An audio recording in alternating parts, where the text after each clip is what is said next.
শেষবারের মতো ঐতিহ্যবাহী মোহামেডানে শ্রদ্ধা ও ভালোবাসায় সিক্ত হন স্বাধীন বাংলা ফুটবল দলের অধিনায়ক জাকারিয়া পিন্টু। জীবনের সোনালী সময় ঐতিহ্যবাহী মোহামেডানে কাটিয়েছেন কিংবদন্তি ফুটবলার জাকারিয়া পিন্টু। সেই ক্লাব প্রাঙ্গণে শেষবারের মতো এলেন নিথর দেহে। তাকে এক নজর দেখতে উপস্থিত হন ক্রীড়াঙ্গনের সর্বস্তরের ব্যক্তিবর্গরা। ঢাকা জেলা প্রশাসন রাষ্ট্রীয় গার্ড অব অনার দিয়েছে এই বীর মুক্তিযোদ্ধাকে। স্বাধীন বাংলা ফুটবল দলের অধিনায়কের মোহামেডান থেকে শেষ বিদায়টা হয়েছে রাজস্বীকি ক্লাব প্রাঙ্গণের মাঠে ছোট মঞ্চে রাখা হয় পিন্টুর মরদেহ।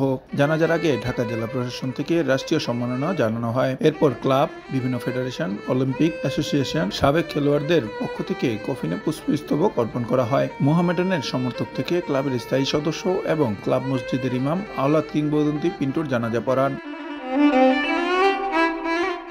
1971 সালের মুক্তিযুদ্ধের সময় দেশের শীর্ষ ফুটবলাররা গঠন করেছিলেন স্বাধীন বাংলা ফুটবল দল। ফুটবল খেলার মাধ্যমে দেশের মানুষের মুক্তির পক্ষে বিশ্ব জনমত তৈরি করেছিল স্বাধীন বাংলা ফুটবল দল। সেই দলের গর্বিত অধিনায়ক ছিলেন জাকারিয়া পিন্টু।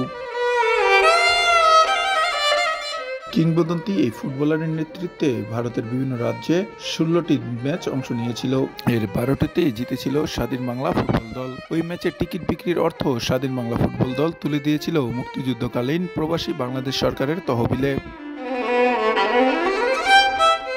এছাড়া 1973 সালে মালয়েশিয়ার মারদেকা কাপে জাতীয় ফুটবল দলকে নেতৃত্ব দেন জাকারিয়া পিন্টু। তিনি বাংলাদেশ জাতীয় ফুটবল দলেরও প্রথম অধিনায়ক। ভোরের পাতা নিউজ ডেস্ক।